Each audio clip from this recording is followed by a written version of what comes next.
Ono hokrechi o nwanne ọnụ nwa nwaanyị mba nnọọ awụchasịala na mo ehe ụmụnne m anụ m otu nwanne anyị nwaanyị akpọ m na fon si m nwaanyị mba nnọọ mza ya sị m nwere akụkọ n'ugbo gbotoro ya ụmụnne tụmadụ ndị nne ka ha were ihe mere ya were mụrụ akụ were kpachapụ anya ya gaa n'ihu sị m na a mụrụ ya ejima na nne na nna ya mụrụ ya ya na nwanne ya nwaanyị wee ejima identical twins na ha yiri ya na nwanne ya na ha wụ mmiri onwe ha not only na ha wụ mmiri onwe ha na ha wụ soulmates ya na nwanne ya nwaanyị hụrụ onwe ha n'anya too much hụfe ahụfe nne ya mụkwara nụ ka ada toro ụmụ nwoke atọ ma too ha hara ụmụ nwaanyị atọ ka ada na ya nwa wụ nwanne ya nwaanyị wụ ya na ya wụ ejima na ụmụ nwoke atọ nwanne ya nwaanyị toro ka ada toro before too ha na ha nwakwanụ ke nta mana nne mụrụ ha ọhịa na-akpọ overheat na mma ha wụ overheat na mma ha wụ ọkụ kpesara ala kpesa onye kwanyere ya na mma ha wụ somebody nwoke ọbụla nwaanyị ọbụla ya na-emekọrọ ihe na-aga ekpe ekpere na-aga ewish na-enweghị ike ịsị ka ya na mma ya mekọ ihe again na ndụ a na village ha na-aga agụta mmadụ ole na ole ya na mma ha rụ na mma na mma ha wụ onye ike na isi a na-eme eme na mma ya ga-eme ṅụ gbapịa ṅụ hụjie ṅụ denwe ṅụ na ọhịa eji mara ya na a na-eze mma ya eze dịka igwu nọ n'isi na ihe eji na-akọrọ m ihe na ọka nwe ike ghọta ụdịrị nne ya chọrọ ịkọrọ m akụkọ ya ugboele ụmụnne m okwugide m sị nne m jiri n'ụwa ya akwa mmanụ ka a na-ekwu okwu ya ya sị m nwaanyị mba nọ na ihe eji na-akọ ihe na-eme ya explain like this ka m nwee ike ghọta nwaanyị ya na-ekwu okwu ya ụdịrị mmadụ nne ya wụ ụmụnne m ya gaa n'ihu sị m na ada nne ya topụtara ruo mgbe ọ ga-alụ di mma ya anwụnwụrụ ada nne ya nwa nwa ịga ya na nwoke ji nwaanyị abụọ n'ihi the man kpatara ego ọ nwụrụ ya nwa ịga ya na nwoke ji nwaanyị the man ji 2 wives already ada nne ya dịkwana very young makwanụ mma na this man atọ obi mma ya mgbe na-ewere gift wetara mma ya akpọ nwanne ya nwaanyị nwunye che na ọwa egwuregwu this man ehojie dị interested ịlụ nwanne ya nwaanyị mma ya ehojikwene ịgba ụta to onye ọbụla ga-abịa against that any member of the family ga-asị no mpa ya ajụ na already mpa ya wụ a very quiet person na isi ọka na-agụ ga iburu na ọ wụ dịka ka nna ya nwere mgbe ihe gbasara nwa ada nne ya na nwoke aji ndị omi abụọ bịara hojie na-ada family onye ọbụla asị why ụmụnne nna ya asị gịnị mma ya efesi onye ọbụla onye ihe onye azụ face everybody n'ike na ọgụ ụta ka emegidere this man asọsid bịa lụọ ada nne ya na nwaanyị mba nnọọ mza na ada nne ya ahụ nọ na 6 feet today na ọ nwụọna na ọ dị ime ha eme ya elephantiasis ụkwụ ya bụ azaza juo na ọ dị ime 6 months nwụọ ụfọ ya na ejima ya agalite isi ya na ejima ya na mma otu nwokorobịa eshi South Africa years back handsome topu ma mma nwokorobịa shi nọ South Africa lụkara ka enwe isi gbara ụlọ ntị bịa hụ ya na ejima ya nga agbaga bọọlụ na field ha gara na ha lọtara Christmas na-eleghe ha ụmụ community football match ndị a na ọ ebe dị gaa ibere hụ ya na ejima ya kpọwa isi nụkwa mmadụ abụọ ka wụ nyonyo ha wụ enyo eji elega ibe ha nụkwa na ya elekiri ya kelee ya gafere ọ bịa sonwezie ha na-eso ha mana e nwere ihe dị iche ya na ejima ya na ya nwa isi ya na-achatụ anwụ mana ejima ya isi ya na-eji ezigbote nji na ọ bụrụ na ya chi disguise ya na ejima ya chọọ ka ha confuse anybody na ya ga-egbu isi ya die isi ya ji ghale nji automatically ya ghọọla ejima ya so bana that day agbaga bọọlụ ahụ na isi ya dị brownish in color n'ihi na ha chara ụcha pam mana ejima ya isi ya na-eji ezigbote nji this man pinpoint ejima ya ahụ nke isi ya na-eji nji ya nwa ụka isi anwụ sogide ha kputekpe ire ejima ya jụ ya gwa ya sị mmụọ ya anabata ka onye ya gwa ya sị ọkwa ejima ya gwa ya na ọkwọta efili gị na onye ahịa onye asụgharị gị na owecha iwe n'otu a ka ha si garịa lower that day onye nweta this boy shi tresịrị ha bịa n'ụlọ ha ya ma bịa mitie mma ya na mpa ya So na yeshi South Africa ka onwe ya bu oke mmanya, this hot wine and the expensive wine and drinks. Na ya bịara ileta ha. Na ya laikiri nwa ya nwaanyị ka ejima nọ. Na ya nọ South Africa, na ya chọrọ ịlụ ya lụọ Igbo ya kpere ya gawa. Mmanya asị really ya sị na ọlọ Igbo kpere ya gawa ya sị ngwanụ ka ya mmanya asị ngwanụ ka ya na nwa ya bịa ta ntị. Mmanya feta azụ ụlọ si ya nọgakwa ihe nwokorobịa kwuke. Na ya etikwele na anya mmiri na o mekwele ka na Chineke chọrọ iji Igbo bulie family ha elu, na ya nwakwala anwa tige ha n'anya mmiri. Ejima ya shefete ya azụ ụlọ wewe sọ ngakwa ọnọkwa ihe nwokorobịa na ọ ya wa ka ọ chọrọ bịa. Ejima ya na ejima ya gwa mmanya sị na ọ wụrụ maka nwokorobịa na ọ ga work. Mmanya asa akụkọ ụbụbọ mgbe ya dịrị ready ka ya laghachi ya na ya abụghị kwutọpụ ihe ya kwughị. Mmanya laghachi back to sitting room, ya na ejima elekọrịta onwe ha anya. Ya gwa ejima ya sị ya na ya don't worry na ọ ga work na olesi cheke n'ime onwe ya. Ejima ya sị cheke gịnị na ya like that man, na ya like ya ma like that young guy, ya like ya. Ihe a na-ada ejima ya gwa ejima ya sị ngwa na ha ga-ejikọ aka na enwe ihe ọwụ by force. Anọzi n'elu ya diọkpara nne ya gara lu, ka osogo diọkpara gara lu, ka nta na nwoke gara lu, ndị ka etochiri ha hụzi dị nwokorobịa ha na ya abụọ ha ahụ mission o jiri bịa n'ụlọ ha ka o pụzie nọrọzie on his side, ma mma ha ma mpa ha ma ụmụnne ndị ke nwoke atọ n'otoro ha ekputekpiri ha ya na ejima gwa na ya convince ejima ekputekpiri ejima butekpiri ejima na ejima na ọ ga-alụrịrị this young guy. Na ọ dị ka mgbe ya na ejima na kitchen nkekwe dị young man ga-agakwewe na ụmụnne ya nkwagasị ya ga-akpọtaju ha South Africa. Onye ọbụla efilize na ọwụ ihe no light no open door bịara for the family. The pressure but too much ya na nwanne ya nwaanyị agbalaga gbala umere na ha mma ha turukwe ha bịa umere na ha bịa gwawa nne umere nne na nna umere nne that na ihe awụ ụmụaka na ha amabeghị ihe ha chọrọ na ihe ha na-achọ, na ọ woke n'ọrụ ya itigo ụmụ ya ebe ihe filiri na ha agaghị ata ahụhụ. Mmakwukwu ya jụwa mmanya so dịka o tiri na ada ya nwaanyị ebe ọ na-agaghị ata ahụhụ, na otu o shi luzo ada ya nwaanyị na ọ ka nwekwara mind ịfọsụkwa nwa ya ọzọ into marriage even though na kes nọ na halụ na ọwa onwe ihe ọ mụtara na ebe ada ya nwaanyị nọ. Ada ya nwaanyị nwa ọma nwa nwa ya fili na nwa ya ga-eli ya. Nwa ya hụtara na o bụ ngọzi bụ ihe bụ ntabi moroko ya hụtara na nwa ya ahụ ga-eli ya. Okporo gaga rurugbuvuo ihe were nwa ya gwakere ihe were ga-etinye n'ekiti igburu ndị ike elie nwatakịrị nwa ya na otu o jiri luzuo ada ya nwa ya kwana nwa ya na o nwekwara mind ịfọsụ akwa nwa ya again bịa ga-alụ onye ke bịa ga-alụ onye ke. Mmanya gwawa mama ya Mmakwukwu ya na o wepụrụ ya ọnụ ihe ya bịara bịa ikpere na ọwụ ụmụ ya. Mmakwukwu ya sị ya na ọkwa na ya eme na nwa ji bịara n'umere nne ya bịaghị n'ụlọ ya bịa kpere na ụmụaka bịara umere nne na ọ gaghị eme ha force. Mmanya awụghị onye na agwa ụdị okwu ahụ. Pressure bịa dị too much, o puluru ha lowe. Otu aka ihe a megidere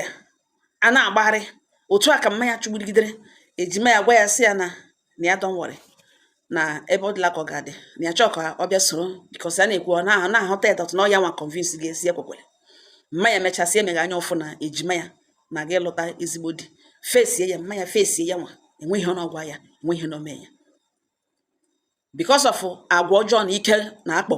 mma ha kpasoga ya nwa. Ejima ya we all the soft hearted ya succumb to that pressure. Lord the young man nwokorobịa onye South Africa ya alụọ ya alụakwa ya lụcha ya mee ihe niile ka ndị ara mee vam bịa kpere ejima ya nwaanyị na plane lawa South Africa. Nwaanyị mba nọ mza ya nọzi ejima ya kpọọ ya na phone after some months ọ joinere di ya na South Africa. Na enwere one man mgbe ahụ MTN pụtara ọhụrụ na enwere one man na-eji antena ga-eweta service na ọwa ebe nyechi ime call aga ebe ahụ ọkpọ dama na bịa meet that na nwanne ya nwaanyị kpọrọ from South Africa ọsọ ga-akpọghachi ha echi by 2 na ya pụta ka ya na ya abụọ kwuo. Phone anụkwana ya enweghị phone ya ji communicate. Ruo 2 o'clock ya na ịga nga nwanne ya nwaanyị akpọ ya na mgbe ahụ ireceive call na ikpe akpọ ọwụhụ 15 naira or so there about a minute na ọnwa onye ọbụla nwere phone a na-eji antena wege n'elu on ndị business call ndị business center na-enwe ya na mgbe ihe ugbu a ya na kromo around that time enwe onye nwere phone before gị onye nwere phone unless on township kpọwa ya sị na ya ga-ọgwa ya na ọgwụla for ha ya sị ile ihe oje na-akọga ihe ya sị mba na ihe oshigara ike dị a ya sị mgbe nele ihe omine bụ agwụla for ha ejima ya gwawa ya na di ya mana o bu ọrịa nje ọrịa obiri n'aja ọcha na ọ dị aware na ọ ma na o bu ya and obi ikwele na ya na dọkịta na ha shi ụlọ ọgwụ ugbo na ya dị ime 4 months dọkịta bawara ya sele ihe mere na o jiri kpaa ụdị agwa ọ kpara na ọ dị aware na nwaanyị mba nnọ mza na mgbe a na-akọ ihe a ọgwụ a eji aṅụ ya na eji akọntrol ya na ọpụtabe na ọgwụ ahụ apụtabe ọwụ mụrụrụ ezigbo nri a na-ahụ ụmụ ahụ nri enwere ururu ihe ndị ọzọ na-ama na-eje mana ọgwụ a na-aṅụ dị ọrịa ezo n'ihu onye bu ya zoo n'ime onye bu ya na ọgwụ ahụ apụtabe that time ejima ya sị dọkịta bagidere di ya sele ihe o jiri oyi ihe o protect ha onwe ya olekwana ihe o jiri nwee mind tụọ nwatakịrị ime na ole ihe o fidiri ya ka ha lọtara di ya bịa rịọwa ya si na ya dị sorry this and that and this ọ sị ejima ya na-akụrụ ihe na ya sị n'oche kponwụọ anya mmiri ya sị ọsị gịnị ya sị yes na DSF na ọrịa wala na everyday ka o ji azụ mkpụrụ ọgwụ everyday na ya hụ iwu na ya ga-ekweta na that handsome guy lọtara that time bịa lụrụ ya na ọrịa wala na dọkịta mere advice iwepụga nwa ya ebu n'afọ n'ihi na nwa ya ga-ebutekwa ya elege ihe ka elege na ya shi n'ụlọ ọgwụ ya gara na wọdụ ndị bu ya na kewe ụjọ na ya hụ na ọnwụ ya n'anya na ụjọ na-atụgbu ya atụgbu ya elege gege ihe ejime ekugo bege kpugere ozi ọzọ a nụrụ wụ na nwanne ya nwaanyị na di ya elole ka eshile South Africa lọta di ya na-akwakpo ọkwa akwara nga na onye n'ụzọ ebe ga-anụ ya ọkpụkpọ nkịtị ọkpụkpọ bone ọkpụkpọ efu ndị di ya na-eti sị nụkwara enụkwa ele ụdịka ọrịa ihe ụdịka ọrịa ihe ke ya onwe ya kwanụ nwanne ya nwaanyị atakwala na ke shegara oruhu 4 days ha lọtara di ya anwụọ elekwe di elicha ụmụnne di ya sị ọ ga-abịa lawa ebe na ọmụghị nwa na ya na di ya gara South Africa ibe ha gara etute ego ha gachi ebe ahụ bụrụ oke ọrịa lo na ha elele nwa ha nwoke na ebe na ọmụghị nwa na ha enwekwa taịm ile na abịa lawa n'ụlọ nne na nna ebe a ga-eleta ya ọfụma olesa ọ chọrọ ịmụ na ngwa ngwa na ọwote nwanne nwaanyị shi lowe mmanya anụrụ nga shiara ha nwanne nwaanyị shige ehekwe ya ebe ndị di ya na ọwa oke na ọrụ ha na ebe ka nwa ya nwaanyị lụrụ di enyi dị ọnwụrụ nga ka a ga-eli ya ọ mụrụ nwa ọmụọ nwa kọndishọn eji elu ya nwụhụ ma ọ ga-amụ amụ nwa si welata ya na di ya nwụọ na ọ gbara di ya mkpe na ha dese nga anụnụ ya na-ele mmanya nụrụ nga gwotowa ha nwanne ya nwaanyị n'ebe ndị di ya nụga lege ga kpọrọ ha nwanne ya nwaanyị lawo mere na baden mmere na ya anụ anwụọna dedo mere na-eso ha agaghị anọ ngala na ọrịa na ọ dị ike na ọ ga-abịa nọrọ n'ụlọ nne na nna na ọgwụ ngwugwu mmanya gbatara na ọ nọrọ nga lee nwa ya na ọhịa ọ chọrọ taa ka a tọrọ ga-enye ejima ejo njoloko akpọlata mmanya akpọla ha ndị di nwanne ya nwaanyị ya ahụ egwute ruo mgbe nwanne ya nwaanyị lọtara ka ikpeazụ ọ lọtara mmanya si na ọ ga-akwa ya gwele na ọ ga-abịa lawa ndị di ejima ya gwawa mmanya si na ya ga ahụ echi anya na echi dere ya fa na ihe asị ka ya wee ka ya ekele ya na ya sị ka ya ekele ya na o mere ihe niile o mere na ya gbarakwara ya na ihe ọma ọ ga-emeziri ya biko na ọ hapụ ya ka ya nwụọ n'udo n'ụlọ nne na nna ya ihe ejima ya kwuchara bụkwa ịga ọnụ dị wik ya ga-ejide ejima ya n'aka ejima ya gwawa ya si na enwekwala ihe ga-emenụ ka ọ wụọ onye ka atọ na ada nne ha nwụọna otu o siri nwụ na ọnwụ na ugbo ya na-aga enwụ na o rute tọn ịlụ di na o kwekwele ka mama ha jeke decide ere ọ sị ya na-ele ejima ya gwa esi ekwu wele ozuele ihe ka ejima ya kwuru ejima ya gwa esi ya na n'ike agwụle ọdọ ume ya kuru kitim ya nwụọ kubie ya ebewetiwe mmanya bịa lewe sọ omene ihe ọ chọrọ ime na ọnwụ na ya na-agba mbọ niile ya na-agba ka ụmụ ya nọkwata ọfụma na enwe eke na-ekwe anọkwata na-eme ihe eji akpụ ya ahụ ọjọọ were ọwụ ihe ọjọọ ka ya mere ụmụ ya na ya ahụ dịrị mma ya sị ha lụrụ ọwụ ihe ọjọọ ka ya mege ụmụ ya ọ sị mmanya ehubiri n'akwa bidebewe onye ihe onye azụ ebidebewe ụmụnne ya mpa ya onye ọbụla na-ebe ụmụnne nna ya famili ebiri na-agba wụọ gbatịa nwanne ya ga-agwa ndị di na nwunye ha anwụọna nna di nwanne ya nwaanyị sị na ọ na ọnwụọna sị belatara ya na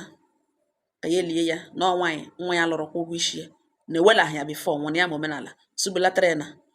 ka ya nye ya berial ebe ya nyere nwa ya nwoke berial na otu aka esi bụrụ ejima ya bula ndị di ya ruo mgbe e bupụtara ya chọrọ ili ya n'obere tebụl nga agbatịrị ejima ya before a na-etinye ya na igbe ya dịla ready, ya nọrọ nga anụ baa n'ime ụlọ ebe ahụ hụkwa ndị dresịrị ya na ha chere eshifto ya nọrọ nga gụgbago ejima ya wee dat na ya enweghị ike ịlụ di n'ụwa till ya nwụọ, nọọ nkwa ya na-ekwe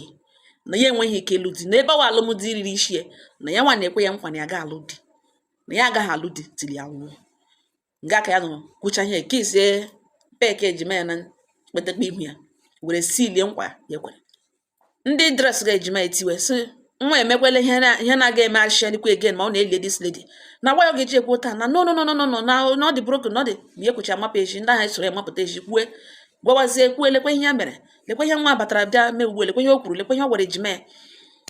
Ndị mmadụ anọrọ mma ya sị gide na ụmụnne sị gide ya sị gide ka ọ bịa kwughasha ihe o kwuru bifo a na-eli nwanne ya agbafuo enwe onye hụrụ ya.